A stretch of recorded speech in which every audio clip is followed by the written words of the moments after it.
Did you know how they treated me? I was 35 when I pulled up to that sprawling mansion on Rubliovka in my battered old Gazelle van, loaded with tools, lumber, and bags of cement. It was December 2025, Moscow buried under fresh snow, and there I was in my oil-stained work jacket and boots caked with dried concrete. My company, Steel and Stone, isn't some small outfit, it's my empire, 30 skilled workers, multi-million ruble contracts restoring historic buildings, even Kremlin projects. And that house, I'd dragged it back from the brink of collapse.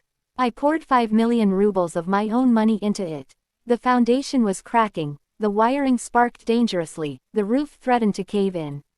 All for him, Artem, the owner's son, who came to my office 6 months earlier, pale as plaster. Mom will break if she learns about the debts.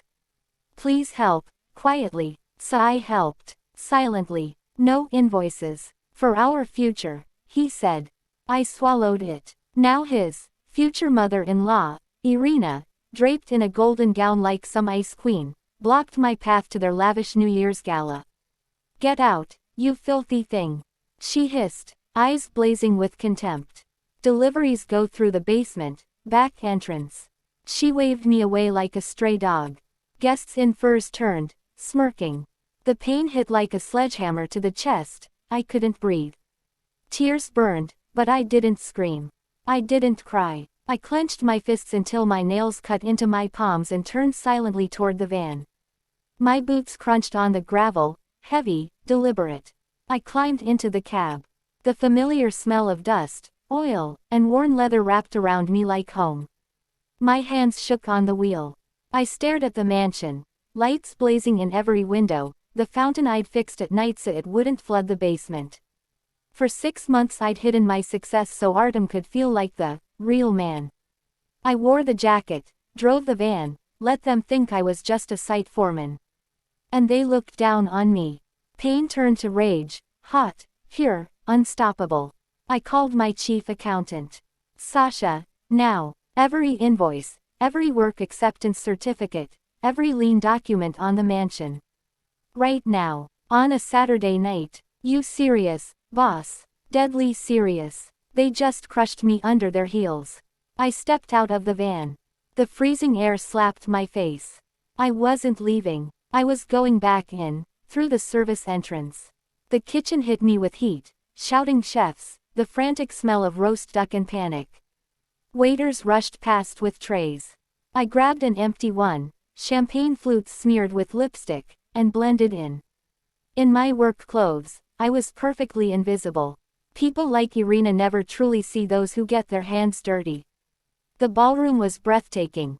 Crystal chandeliers, gilded walls, laughter, a string orchestra.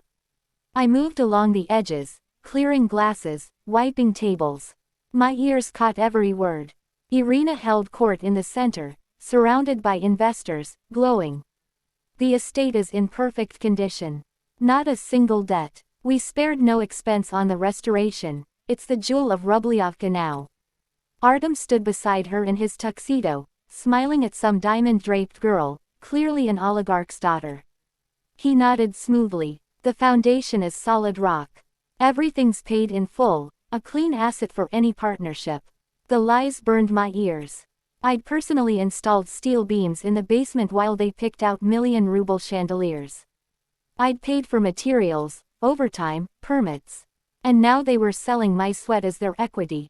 My heart pounded. I slipped behind a marble column, pulled out my phone. Fingers steady. Text to my lawyer. Activate the lien. Immediately. Send copies to every guest.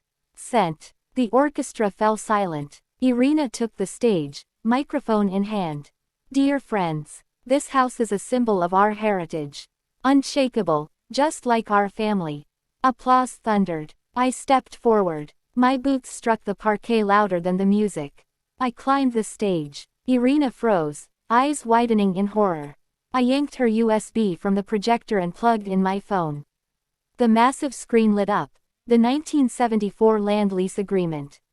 My grandfather's signature. The land beneath the mansion, leased to their family for 50 years. Condition: proper maintenance. Breach, and all rights revert immediately.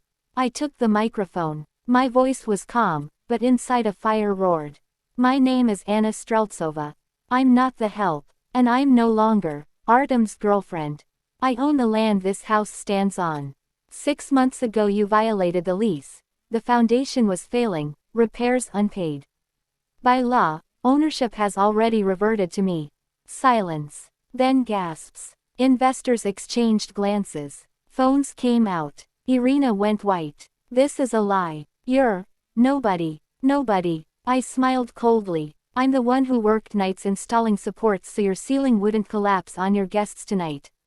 I'm the one who paid 5 million rubles while you imported orchids from Holland. You handed me a tray of dirty glasses so I wouldn't embarrass you. And all the while you built your future on my money and my back. Artem stood below, face ashen. He didn't move, didn't defend me. I continued. Every document is already filed with the court. And in every investor's inbox right now. You're selling thin air. The house is mine. One guest stood and left. Then another. Then a stream. The ballroom emptied in minutes. Irina clutched her chest, but no one helped. I looked down at her, for the first time in my life, from above. You were terrified I was more successful than you. So you turned me into the maid. But the foundation always wins over crystal. I released the microphone. It hit the floor with a final, echoing thud. I walked out the front door, the one they'd forbidden me to use. Snow fell in thick flakes. I climbed into the gazelle, started the engine. My hands no longer shook. My work jacket lay on the back seat. I'd taken it off in the kitchen. Beneath it, the simple black dress I'd brought for the gala. I never needed it. I drove away free. They remained in an empty hall with empty glasses and empty promises. Life is like a building. If the foundation is built on lies and someone else's labor, it will collapse. My foundation is me, and it is unbreakable.